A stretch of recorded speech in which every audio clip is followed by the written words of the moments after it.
बोलो जयकारा शेरो वालिदा बोल सांचे दरबार की जय।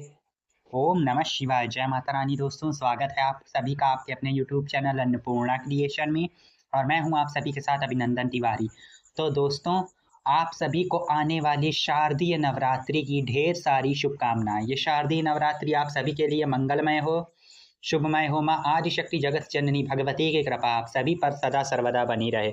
तो दोस्तों, कुछ ही दिन शेष रह गए हैं। जैसा कि आप सभी को पता है, 21 सितंबर 2025 दिन रविवार को सर्वपित्र अमावस्या के साथ पितृ विसर्जन हो रहा है और सभी पितरों की विदाई होगी। वहीं 22 अक्टूबर दिन सोमवार से प्रतिपदा तिथि के शुभारंभ में घट स्थापना के साथ माँ भगवती का आगमन होने वाला है। माँ आदिशक्ति भगवती जगत जननी महामाया महामाई के नवरात्रे शीघ्र ही शुरू होने वाले हैं। कुछ ही दिन का समय शेष रह गया है।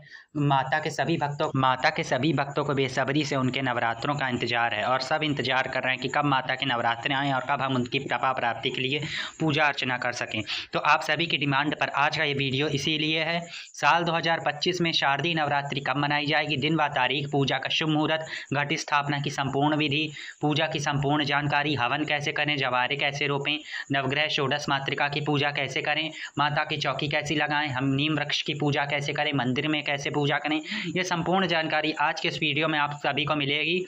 और वीडियो के अंत में हम शारदीय नवरात्रि से जुड़े हुए 9 महा उपाय आपके साथ शेयर करेंगे। तो आप सभी से रिक्वेस्ट है कि वीडियो को स्किप करे बगैर पूरा देखिएगा।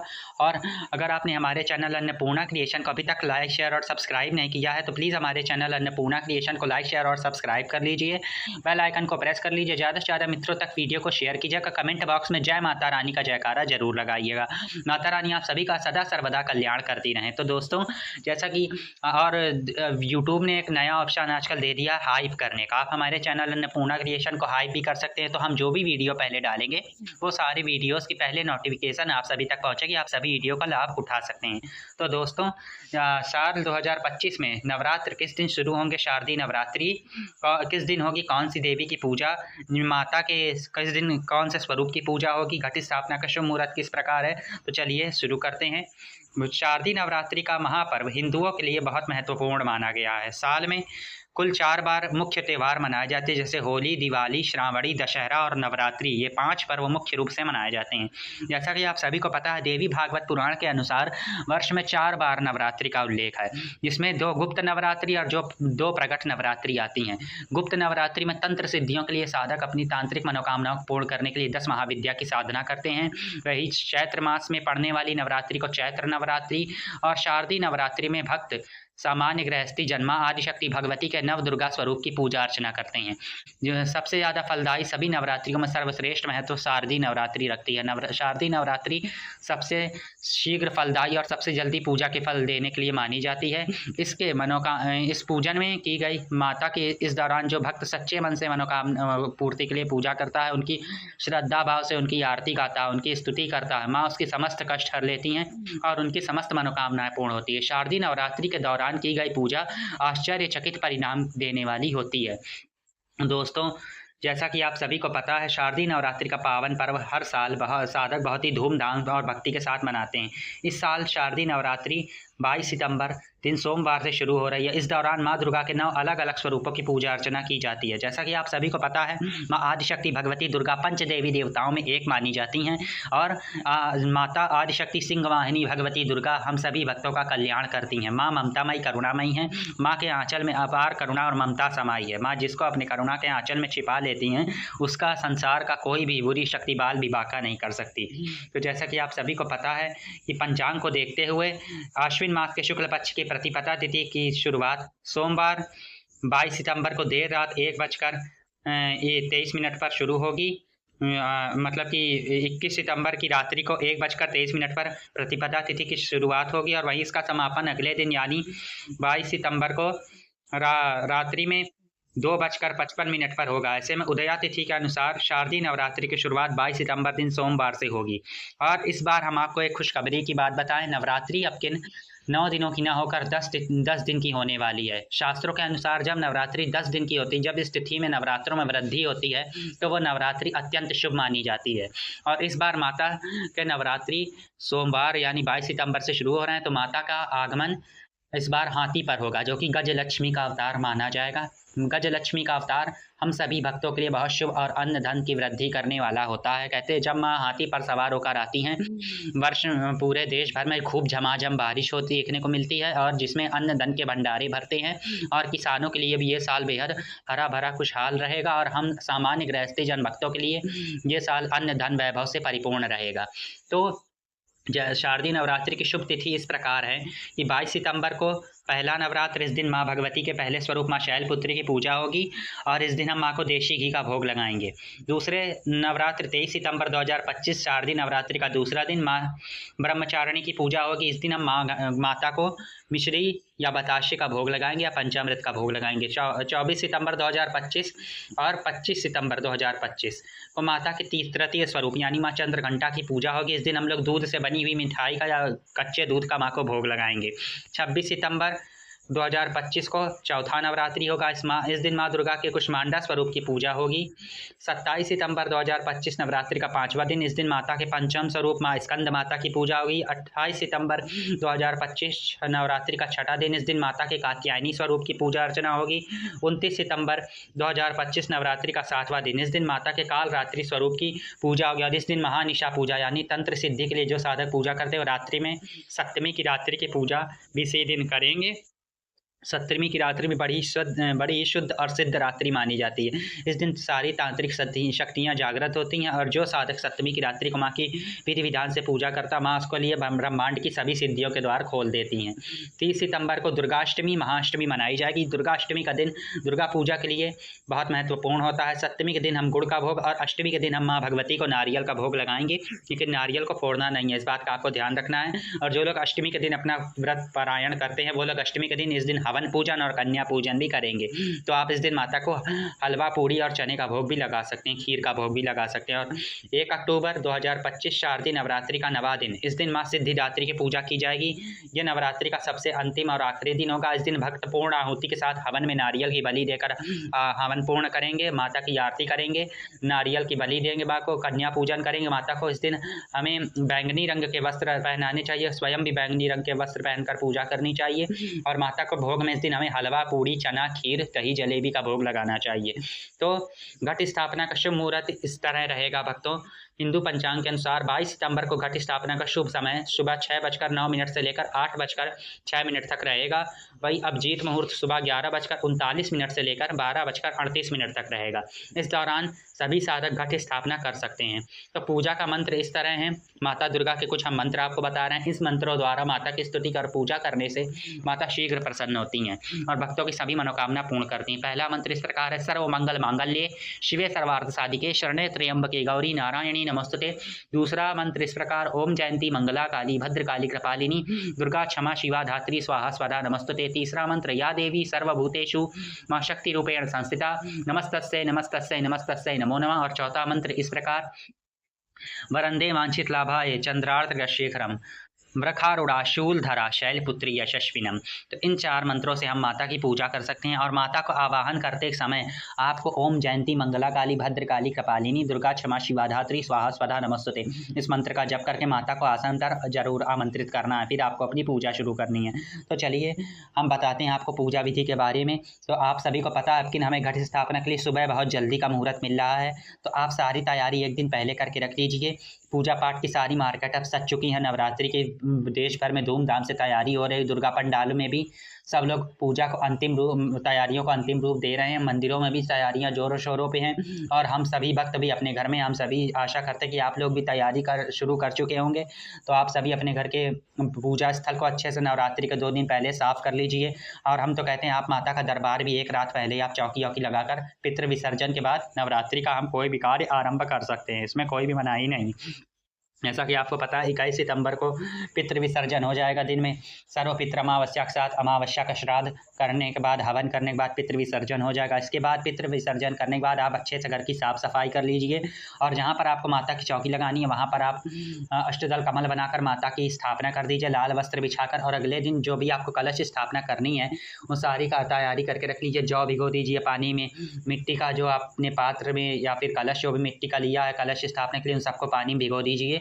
और अगले दिन आपको सारी फूल मालाएं, पूजा की सारी सामग्री आपको एकत्रित करके रख लेनी है। और उसके दिन अगले दिन आपको उठना है सवेरे। और पूजा सामग्री का चर्चा हम आपसे नेक्स्ट वीडियो में करेंगे, उसमें क्या क्या माता की पूजा में सामान लगता है सब हम आपको बताएंगे। अगले दिन आपको सुबह ब्रह्म मुहूर्त में सूर्योदय से पहले उठकर स्नान कर लेना है। उसके बाद आपको ने जहाँ भी माता रानी की चौकी लगाई वहाँ पर आपको आ जाना है। सबसे पहले माता के दाहिनी और हमें चावल से अष्टदल कमल बनाकर उसमें कलश स्थापित करना है। कलश आप पीतल, तांबा, स्टील का ले सकते हैं, लोहे का कलश आपको अवॉइड करना है। और पीतल, तांबा, स्टील, मिट्टी का, धातु का, सोने का, चांदी का कैसा भी आप कलश ले सकते हैं। कलश के मुख पर सतिया बनाएं, 9 बारी का लावा लपेटे कलश के अंदर चंदन, हल्दी, रोली, सिंदूर, अक्षत, सिक्का, सुपारी, लौंग, इलायची, दूर्वा, अक्षत, फूल, कमल, गट्टा आदि डालें।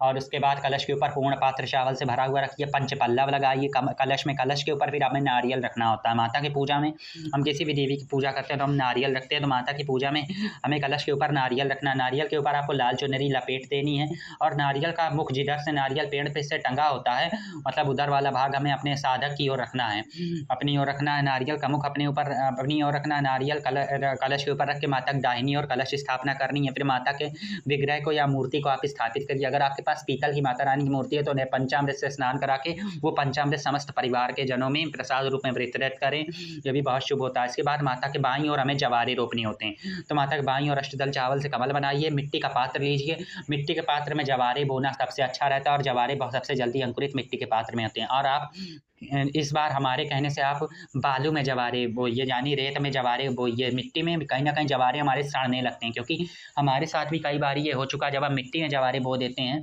तो जवारे हमारे सड़ जाते हैं। तो इसलिए आप अगर बालू में बोएंगे तो अगर आपसे बाई चांस पानी ज़्यादा हो भी जाता है तो बालू से सोख लेती है। जवार की खेती जहाँ भी करी जाती है वहाँ पे बालू में ही करी जाती है, तो ज़्यादा अच्छी फसल होती है। अब बालू में जवारे बोइए। जवारे मिट्टी के पात्र में को भी अच्छे से आप पूज लीजिए, चंदन, हल्दी, रोली, सिंदूर अच्छा से उसमें फिर रेत भरिए, माता का नाम लेकर उसमें फिर जवारे रोप दीजिए। उसमें कलश में जल छींट दीजिए जवारों में और माता का नाम लेकर माता के बाईं ओर जवारे स्थापित कर दीजिए। अगर आप नवग्रह स्थापना करना चाहते हैं तो नवग्रह यंत्र मार्केट में आसानी से मिल जाता है, उसकी स्थापना कर लीजिए। नहीं तो आप चावल की 9 ढेरिया लगाकर भी नवग्रह स्थापना कर सकते हैं। उसके बाद अब हमें गणेश जी की भी स्थापना करनी माता के साथ में। सबसे पहले हमें गणेश जी का पूजन करना होता है। गणेश जी की स्थापना करके हाथों में कुछ अक्षत, पुष्प, दक्षिणा और फूल लेकर माता का आवाहन करें। दीपक जलाइए। अपना नाम, गोत्र, निवास स्थान, समय, पता बोलिए। किस मनोकामना की पूर्ति के लिए आप नवरात्र व्रत या पूजन कर रहे हैं ये भी माता के समक्ष पहले स्पष्ट कर दीजिए। फिर वह संकल्पित जल माता के चरणों में छोड़ दीजिए। उसके बाद हमें पहले गणेश जी को जल से स्नान कराना है, फिर माता को गंगा जल के छींटे लगाकर स्नान कराना है। नवग्रह पर जल छिड़किए और नवग्रह के ऊपर आप दूरी से पूजा करिए, क्योंकि नवग्रह के ऊपर हम सुपारी रखकर स्थापना करते हैं। तो कहते हैं नवग्रह को और कलश को, और अगर आप अखंड ज्योति जोड़ रहे हैं तो उसको आपको 9 दिनों तक बिल्कुल भी नहीं हिलाना है। और माता रानी को चौकी को भी बिल्कुल भी 9 दिनों तक वैसे ही लगा रहने देना, आपको बिल्कुल भी हिलाना डुलाना नहीं। उसके बाद माता के ऊपर भी जल छिड़क दीजिए। उसके बाद हम पहले माता को और गणेश जी को, नवग्रह को, कलश को, सबको हम हल्दी से, रोली, सिंदूर, अक्षत, कुमकुम, गुलाल, गंध पुष्प, धूप दीप इत्यादि से सबका पूजन करेंगे। अक्षत चढ़ाएंगे, गेहूँ चढ़ाएंगे, तिल चढ़ाएंगे। उसके बाद गणेश जी को दूर्वा अर्पित करेंगे, गुड़हल का फूल, बेलपत्र अर्पित करेंगे, शमी पत्र अर्पित करेंगे। और माता रानी को आपको भूल से भी दूर्वा, तुलसी दल, आम की बौर, आंवला के पत्ता, ये सब आपको भूल से भी, और मदार के फूल, पत्ते, सब भूल से भी माता को नहीं अर्पित करना। ऐसा करने से माता प्रसन्न होने के बजाय कुपित हो सकती हैं। तो आपको तुलसी दल, दूर्वा, मदार के पत्ता और आम की बौर, ये सब चीज़ें माता को पूजा में बिल्कुल भी अर्पित नहीं करनी, और भोग में भी हमें उनके तुलसी का भोग बिल्कुल भी नहीं लगाना है। तो इस बात का आप ध्यान रखें। माता को सर्वाधिक प्रिय गुड़हल का फूल होता है और बेलपत्र होते हैं, कमल का फूल होता है। ये सभी पुष्प आप माता को अर्पित करिए। माता को कोशिश करके 9 दिनों तक हमें गुड़हल का फूल जरूर अर्पित करना चाहिए। अगर आपको ना मिल पाए तो एक ही फूल अर्पित करिए, लेकिन ये गुड़हल का फूल माता को जरूर अर्पित करिए रोज। और माता को आप कोशिश करें तो पहले और अष्टमी के दिन गुड़हल के फूल की माला अर्पित करें, इससे माता शीघ्र प्रसन्न होती हैं। तो आप माता को पुष्प माला अर्पित करें, गुड़हल के फूल, कमल के फूल, बेलपत्र इत्यादि अर्पित करिए। उसके बाद माता के लिए हम भोग लगाएंगे, माता को पंचमेवे का भोग लगाइए, मिठाइयों का भोग लगाइए, उनको फलाहार जो भी अपने मूँगफली के दाने हैं वो भोग लगा सकते हैं, हलवे का भोग लगा सकते हैं। और इसके साथ ही माता के लिए हम फल भोग में लगाएंगे। 5 प्रकार के फल ले लीजिए आप, या फिर के जो भी आपको 2 प्रकार के फल मिल जाएं, संतरा केला, आप वो माता को भोग में लगा दीजिए। नारियल माता को भोग में लगाइए। उसके बाद माता के लिए हम एक मुख शुद्धि के लिए पान अर्पित करेंगे। पान के ऊपर हम पान सुपारी, लौंग, इलायची और बताशा रखकर माता को अर्पित करेंगे। उसके बाद हम यहाँ पर हवन करेंगे। हवन नवरात्र में बहुत विशेष महत्व रखता है। हवन के बिना नवरात्रि पूजा अधूरी मानी जाती है। तो आप हवन करने के लिए गाय के गोबर से बना हुआ उपला सुलगा लीजिए, उसको हवन कुंड में रखकर पहले हवन कुंड की हम पूजा करेंगे। गंध पुष्प धूप दीप इत्यादि से, चंदन हल्दी रोली सिंदूर अक्षत गंध पुष्प धूप दीप इत्यादि फूल आदि से हवन कुंड की पूजा करके सबसे पहले हर हवन कुंड में हम देशी घी की 5 आहुति देंगे। गौरी गणेश के नाम की, फिर शिव जी के नाम की आहुति देंगे, नवग्रह की आहुति देंगे। उसके बाद ओम ऐं ह्रीं क्लीं चामुंडाय विच्छय नमः स्वाहा कह के 9 बारी आहुति दीजिए। उसके बाद अपने ग्राम देवी देवता, कुल देवी देवता, पितृजनों के नाम की आहुति हवन कुंड में दे के हवन को संपन्न करिए। उसके बाद जो भी आपने भोग प्रसाद चढ़ाया है, माता को जो भी भोग लगाया, जैसे पंचमेवा मिठाई, वो भी हवन में अर्पित करिए। हवन में भोग अर्पित करना विशेष महत्व रखता है, क्योंकि हवन के द्वारा माता भोग ग्रहण करती हैं। तो हवन में हमें जो भी भोग लगाया वो अर्पित कर दिए। जो आपने पान का बीड़ा माता को चढ़ाया, उसको लौंग से फोल्ड करके उसको बीड़ा बना के आपको हवन में देशी घी में डुबोकर अग्नि में समर्पित कर दीजिए। हवन में पान समर्पित करने से माता शीघ्र प्रसन्न होती हैं और वो भोग माता को शीघ्र प्राप्त हो जाता है। तो हवन में पान अर्पित करिए। हवन के आसपास जल अचवा दीजिए। हवन संपन्न करने के बाद पंचदीपिका में, या फिर आप एक जो आपने दिया है बत्ती का, 2 बत्ती का दिया जलाकर, देशी घी का कपूर जलाकर, लौंग डाल के उसमें माता की आरती करिए। सबसे पहले आप जय गणेश जय गणेश जय गणेश देवा ये वाली आरती करके गणेश जी की आरती करें। उसके बाद माता की आरती करें। माता की आरती में आप कोई भी आरती कर सकते हैं, जैसे ओम जय अम्बे गौरी मैया जय श्यामा गौरी तुमको निष्दिन ध्यावत, मैया जी को निष्दिन ध्यावत हरि ब्रह्मा शिवरी, ओम जय अम्बे गौरी इस आरती को कर सकते हैं। या फिर अम्बे तू है जगदम्बे काली, जय दुर्गे खप्पर वाली तेरे ही गुण गावे भारती हो मैया हम सब उतारे तेरी आरती, इस आरती को भी कर सकते हैं। आरती के बाद कर्पूर गौरम करुणावतारम करके आप शिव परिवार की आरती करिए। उसके बाद आरती को संपन्न करिए। आरती करने के बाद परिवार के समस्त जनों का आरती, जितने परिवार के लोग हैं सब एक साथ आरती लीजिए। माता को लौंग बताशे का भोग जरूर लगाइए। और आरती लेते समय हमें आरती में कुछ मीठा दक्षिणा जरूर या फूल जरूर डालना चाहिए। खाली आरती हमें नहीं लेना चाहिए। और आरती लेने के बाद सभी आप अपने आसन पर 9 बार घूमते हुए अच्छे से माता की परिक्रमा करिए। 9 बारी घूमते हुए प्रदक्षिणा करके अपनी पूजा को संपन्न करिए। आरती ले लीजिए, सबको आरती दे दीजिए। फिर उसके बाद माता से अपनी पूजा में रही भूल चूक और कमियों के लिए क्षमा याचना करिए। कुछ दक्षिणा चढ़ा दीजिए। दक्षिणा आप नवरात्र में पहले या अष्टमी या नवमी के दिन कभी भी चढ़ा सकते हैं। वैसे हमें रोज़ कोशिश करके 1 या 2 रुपये दक्षिणा में ज़रूर चढ़ाने चाहिए, क्योंकि दक्षिणा हमारी पूजा में रही हुई कमियों को पूरा करती है। इसके बाद हम माता से, अगर आप सुहागन स्त्री हैं, माता की पूजा कर रही हैं, तो माता से हमें प्रतिदिन सुहाग लेना होता है। माता से सुहाग लेना बहुत सौभाग्य की बात होती है और यह हमारे अखंड सौभाग्य में वृद्धि करने वाला होता है। तो आप जाके आप पूजा संपन्न करने के बाद अपने शादी के सिंदूरे से माता को 9 बारी सिंदूर अर्पित करिए और उसको अपनी मांग में लगा दीजिए। मांग में संजो लीजिए और माता से कहिए, हे माता सुहाग दीजिए, हे माता सुहाग दीजिए। इस तरह से माता से हमें 7, 9 या 11 बारी माता से सुहाग लीजिए। उसके बाद हाथों में कुछ अक्षत फूल और दक्षिणा लेकर माता से क्षमा प्रार्थना करिए। क्षमा प्रार्थना करते समय हमें एक मंत्र बोलना है। मंत्रहीन भक्तिहीन विधिहीन क्रियाहीन गतिहीनम जनार्दनम यत् पूजनम मया देवी क्षमौ मम परमेश्वरम। आवाहन ना जानामि विसर्जनम पूजन चैवम ना जानामि क्षमौ मम परमेश्वरम। अर्थात हे परमेश्वरी आदिशक्ति भगवती जगत माता, आप जगत जननी हैं, आपकी महिमा अपरंपार है। ब्रह्मा विष्णु महेश भी आपकी महिमा का गुणगान करने में सामर्थ्य नहीं, तो हम माता आपके बालक हैं और तुच्छ से भक्त हैं। हम आपकी महिमा का और पूजन कैसे पूरा विधि विधान से कर सकते हैं। जो भी हमसे भूल चूक या कमी शेष रह गई हो पूजा में, अपने सामर्थ्य के अनुसार हमने पूजा करा है, आप हमारे पूजन से संतुष्ट होइए, हमारी पूजा को स्वीकार करिए। जो भी भूल चूक हो गई हो हमसे भूल चूक क्षमा करिए और हमारी समस्त मनोकामनाएं पूर्ण करिए। हम पर और हमारे पूरे परिवार पर अपनी कृपा दृष्टि दया दृष्टि सदा बनाए रखिए। इस तरह से माता से शुभ प्रार्थना करते हुए अक्षत और पुष्प हाथ में लिए हुए माता के चरणों में अर्पित कर दीजिए। इसके साथ ही आप जो भी पाठ करना चाहते हैं वो पहले दिन आप संकल्प ले लीजिए। सुबह आपके पास समय नहीं है तो शाम को आप पाठ कर सकते हैं। दुर्गा सप्तशती का पाठ नवरात्र में विशेष फल देने वाला होता है। नहीं तो आप 108 बारी माता के नवार्ण मंत्र ओम ऐं ह्रीं क्लीं चामुंडाय विच्छय का ज़्यादा से ज़्यादा मंत्र का जप करिए। और अगर दुर्गा सप्तशती का पाठ करिए, दुर्गा चालीसा, विंध्येश्वरी स्तोत्र, दुर्गा स्तुति, इन सभी चीज़ों का पाठ नवरात्रों में आप कर लीजिए। इसके बाद अगर आप मंदिर जाते हैं तो मंदिर में भी आपको इसी तरह से पूजा करनी होती है। मंदिर में कलश स्थापना पहले से ही पंडित जी कर देते हैं, वहाँ पे हमें इतना कुछ वो करने की ज़रूरत नहीं। आपको जाके माता से संकल्प के साथ माता का जितने दिनों का आपने प्रण लिया है पूजन का, माता के सामने स्पष्ट करके उनको अच्छा सा पुष्प अर्पित करिए। उसके बाद सभी देवी देवताओं के साथ माता का स्नान कराइए, उनका चंदन, हल्दी, रोली, सिंदूर, अक्षत, गंध, पुष्प, धूप, दीप इत्यादि से उनका पूजन करिए। माता को नीम के पत्ते अर्पित करिए और बेलपत्र, फूल, गुड़हल का फूल, कमल का फूल, गुड़हल का फूल, कमल का फूल, ये सभी माता को अर्पित करिए। और इसके साथ माता को मिठाई अर्पित करिए, पंचमेवा, बताशे, लौंग इत्यादि का भोग लगाइए। इसके साथ ही फलों का भोग लगाइए, माता की आरती करिए, दुर्गा चालीसा का पाठ करिए, 9 बारी प्रदक्षिणा करिए, माता से सुहाग लीजिए। 7, 9 या 11 बारी उनको सिंदूर अर्पित करके अपनी मांग में लगा के माता से सुहाग लीजिए। उसके बाद क्षमा प्रार्थना। आपके आसपास जो नीम का वृक्ष हो वहाँ पे भी आप चंदन जल अर्पित करिए नीम के जड़ में, क्योंकि नीम के जड़ में साक्षात माता में विराजती हैं। उसमें चंदन, हल्दी, रोली, गंध, पुष्प, धूप, दीप इत्यादि से नीम के वृक्ष का पूजन करिए। नीम वृक्ष की 9 बारी परिक्रमा करिए, आरती करिए, अपने पूजा को संपन्न करके नीम वृक्ष से सुहाग लीजिए। नीम वृक्ष में 7 बारी सिंदूर अर्पित करके अपनी मांग में लगा लीजिए। इस तरह से हमें नीम वृक्ष की पूजा करके वहाँ पे भी माता के ओम ऐं ह्रीं क्लीं चामुंडाय विद्महे नमः मंत्र का 108 बारी या 11 बारी आप विशेष जप करिए। नीम वृक्ष के नीचे की गई पूजा विशेष फलदायी होती है। इसके साथ ही चलिए, आशा करते हैं आपको आज के द्वारा दी गई हमारी संपूर्ण जानकारी अच्छी लगी होगी।